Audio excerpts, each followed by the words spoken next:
you look ahead, like Abdullah, you're a very good planner, right? You run a big organization, right? You look ahead and you say, okay, I see that in the city of Austin, we need 300 therapists to do this type of work, all this type of thing, right? And then you start planning on how you're going to fill that gap and how you're going to train those people and how you're going to offer the services to the people in Austin. And that's your work, right? What would Muratibir be? In the way you described it, I would be anxious. If it were in Muratibir, I would feel serene and content and trusting that Allah would provide. Okay, beautiful. So he's saying that in Muratibir, in Tadbir, he's anxious. In Muratibir, he's not. Right? So why? Because in Tadbir, he's relying on his own knowledge, right? And I would say, like all of us, he doesn't have a 100% record of success. That's a reasonable assumption. You know, and that's nothing personal. We're all the same because we follow what we all don't. You know, we're not all knowing. So if our success is imperfect, we're going to have anxiety. Now, unless we're Donald Trump, where we're a billionaire and maybe your successes have been very positive, then you might say that there's nothing I can do that would be unsuccessful. You see, because maybe your success, that might create a different scenario inside of you if you had great success in certain ways. So either case, there's different things, but most of us operate from a state of imperfection, meaning that we have seen the places in our lives that things have gone south. Right? So therefore, when we turn to self-management, what we say is, I'm going to fail, or I have the potential of failing, and we get scared. Okay? Now, in Muratibir, we go to something different. We turn to the light of the Most High.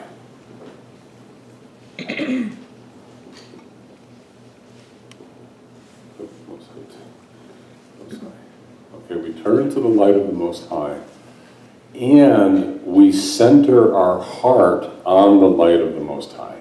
Okay, so the whole statement here is the first step is turning to the light of the Most High and surrendering our hearts to the Most High. So let's try that, everybody. We'll do an exercise, okay? All right, everybody close your eyes. Okay, and what we're talking about is Muratibir. So we're not turning to Allah for the love, al-wadud, we're not turning to Allah for the peace, as-salam. What we're turning to Allah is for al-hadi. Al-hadi is divine guidance. It's divine knowing. So we're turning to Allah for al-hadi. We're saying, Allah, we need your guidance, al-hadi, and we need your support. We need your guidance, we need your support, al-wahhab, your downpouring of support. We need your divine care. Okay, so everybody turn to Allah, and you're going to make dua. You're going to ask Allah. You're going to make dua, meaning you're going to ask Allah, please help me with this. Everybody try that.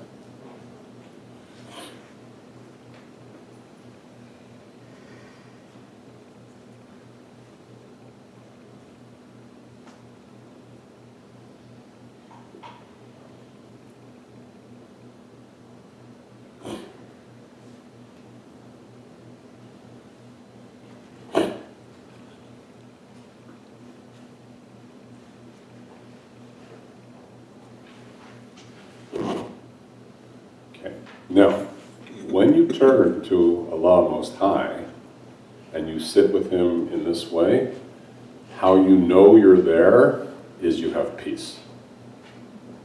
Okay, so if you're not feeling peaceful, you're not there.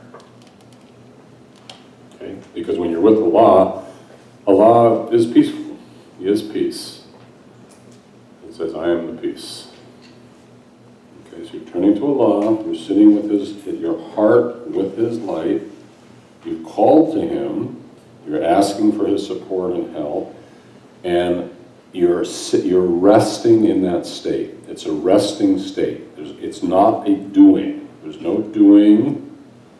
There's no pushing. There's no whining, crying, demanding, all that stuff. It's not like that.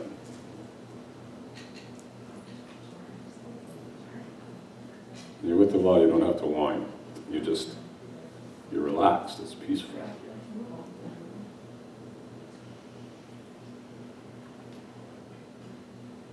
Okay?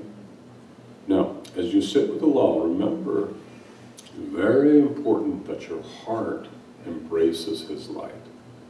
So don't, in other words, you want your heart to be very open, very big. Like open your heart very big. Because otherwise, if your heart isn't open very big, you will limit the understanding and the muditatir.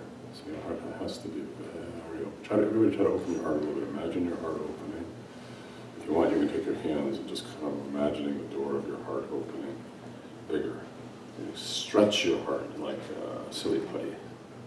Stretch it out there. That's great. Good. Big open hearts. Okay, stretch your heart open. Good, Donna. Good, what you doing? Excellent. Good. Good, yeah. Okay. Now, from this very open place, now you're turning to Allah's light, right? How do you find Allah? You call him. How do you call him? Well, the easiest is you say Fatiha. Okay, so let's say Fatiha together. A'udhu billahi minash shaitanir rajeem. Bismillahirrahmanirrahim. Alhamdulillahi rabbil alamin. Ar-Rahmanir Rahim. Maliki yawmiddin. Iyyaka na'budu wa iyyaka nasta'in. Ihdina as-siratal mustaqim. Siratal ladhina an'amta alayhim. Ghayril maghdubi alayhim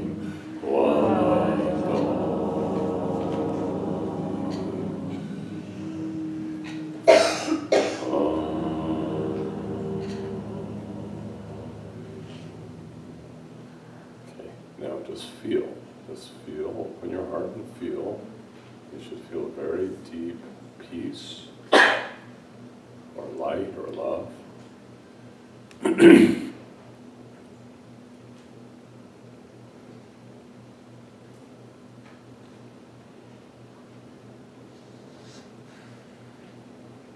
now, many people want to rush this step. They want to rush through this. They want to run into their minds and try to figure it out. I highly suggest that you don't do that. What I would suggest is take your time to just relax. Allah says, I give you ease. I command ease for you. So he wants ease. If we rush in our mind, we're actually still coming from a place of panic inside ourselves. We're frightened, we're in panic, so we're pushing the river because we're panicked. We're going to misinterpret things out of panic. Take your time, just relax, until you get to the place where you feel safe, you feel peaceful, you feel good.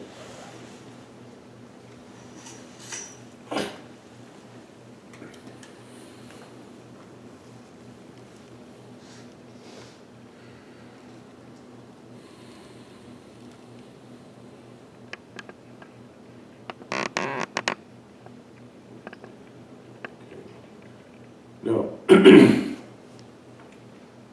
As you sit peacefully with Allah, in the place of ease, the wisdom will open naturally for you, as opposed to you running out and trying to grab it.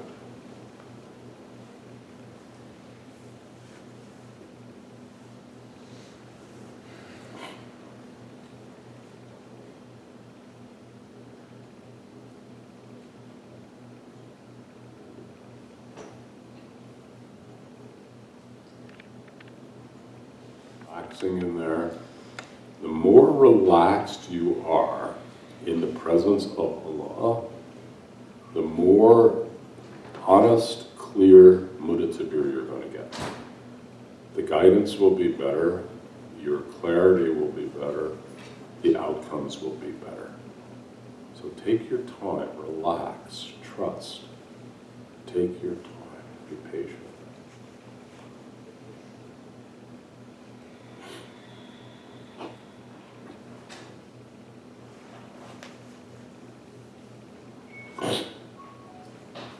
Now, remember what I said when I started. Muditabbir is based on the concept of fana. Fana means to annihilate or to perish or to disappear. It's also a station, although it's also every state fanas and perishes to be bakad by another state. So it has different meanings to it. Okay. Now, in the state of muditabbir, what has to fana is your individualized perception. And what has to baka is divine perception.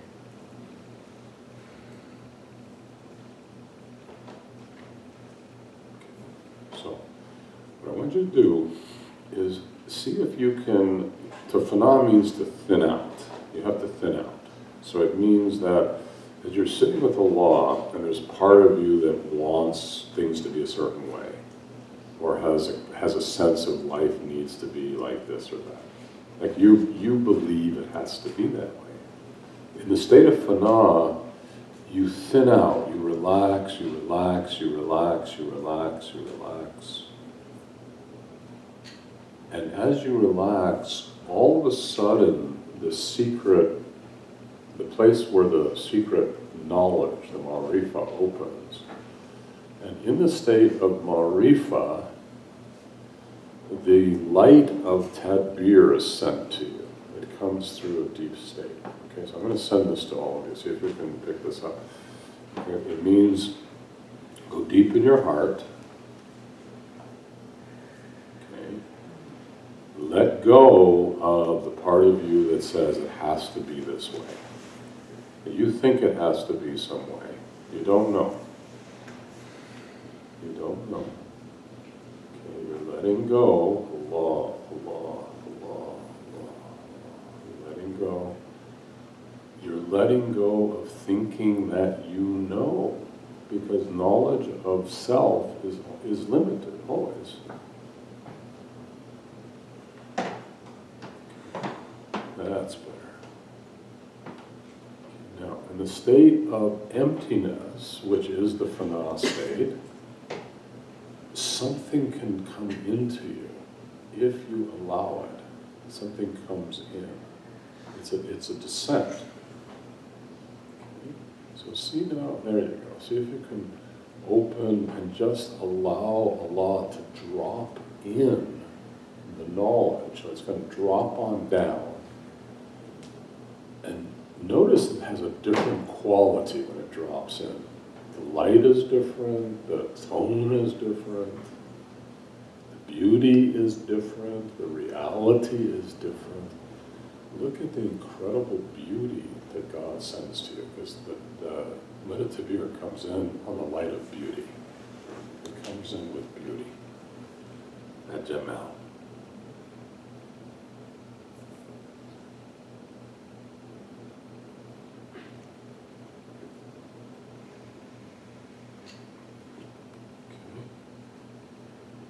Now, as this light drops in, some of you will feel it as peace or love, some of you will see it, some of you will taste it or know it.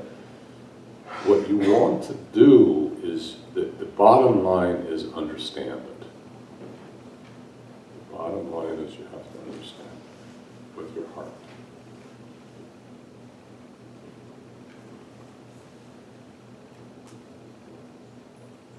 That's better.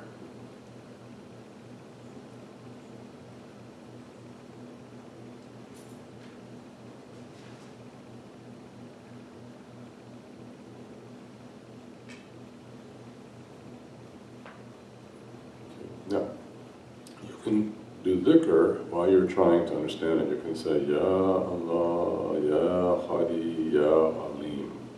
Ya Allah, Ya Hadi, Ya Alim. Ya Allah, Ya Hadi, Ya Alim. Ya Allah, Ya Hadi, Ya Alim. Ya Allah, Ya Hadi, Ya Alim. Ya Allah, Ya Hadi, Ya Alim. Ya Allah, Ya Hadi, Ya Alim. Ya Allah, Ya Hadi, Ya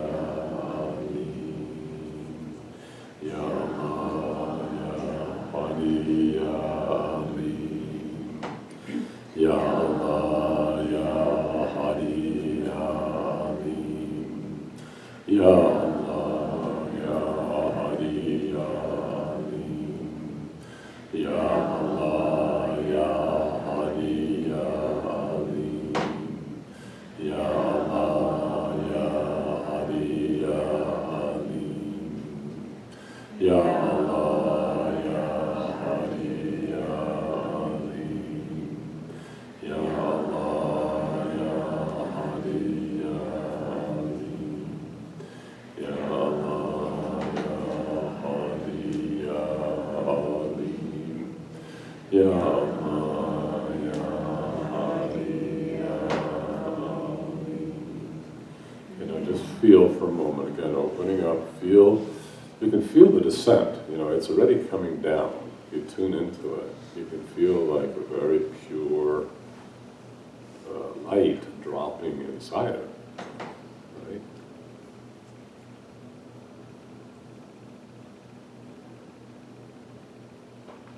Okay, now what I want to suggest is that you keep your compass needle on this descent. In other words, like rather than turning to your own knowledge or your own intellect or all the things you've learned, keep this needle of Hadi al-Alim, the guidance and the knowing from Allah, to be really present in the core of your heart. So you keep it present. Then you can turn to either what you've learned from the Sufi way, or you've learned from the Prophet, or Hadith, or however you've learned it, and then you turn to that and check it. Because some people, they turn to the teachings of the Quran and the Hadith, but they don't go to this guidance. So you know what they end up doing? They use the Quran and the Hadith as a way to self-manage.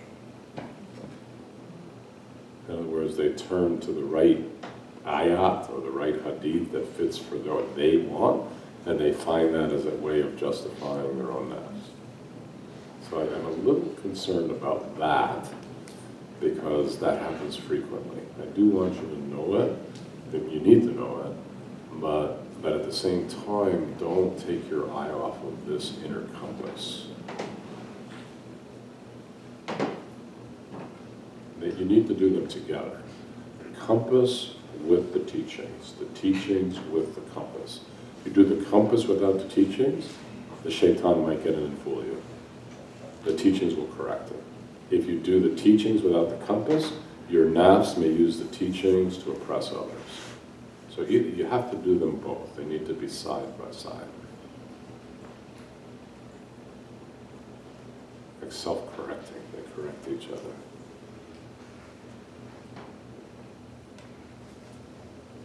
Is that making sense what I'm saying? Right? Because even in the case, Prophet Muhammad, remember this guy came to him. He said, "Oh Prophet," he said, what is the,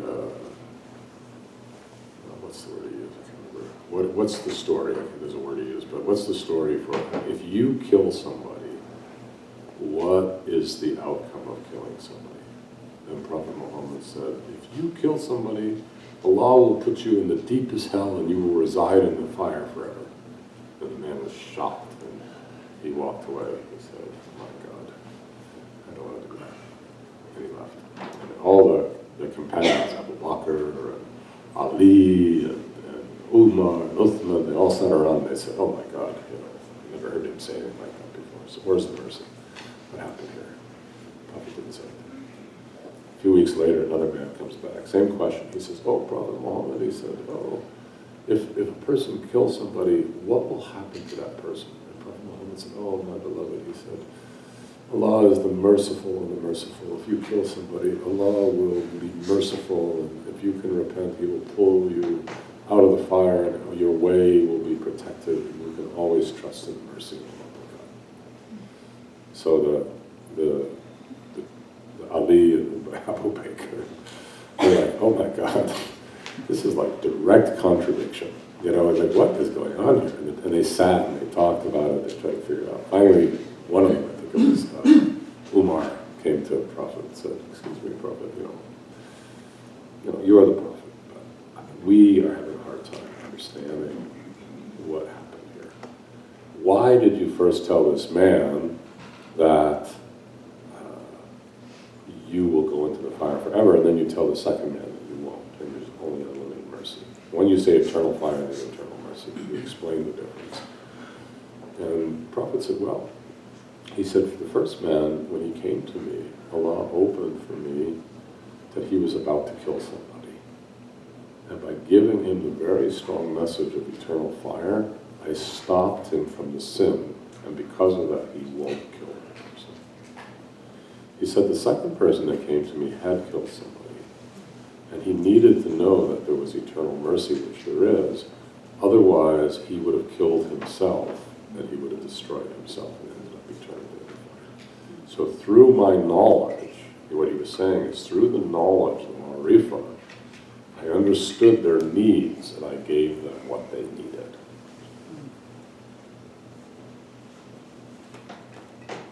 Okay. Now, we have to, as Sufis, we have to be wise. We have to understand that is there eternal fire for killing people? Yes. Could Allah take them out of the fire? Yes. Do both states exist? Yes. How does one go from one state to the other state? That's what spiritual teachings are all about. Right? We have to understand that. We have to know that. So it becomes very important for each person to be able to understand what Allah is giving through Ya Hadi Ya Alim, the Ma'rifah, versus through, what if you just read the Hadith and you said, oh, well, there's eternal fire for killing people, therefore I'm going to tell you that if you hurt anybody, you're going to be in eternal fire, and I'm going to lord over you and tell you that you all need to be, you're going to go to hell and fire and brimstone if you don't do what we tell you. Have you seen that in the popular?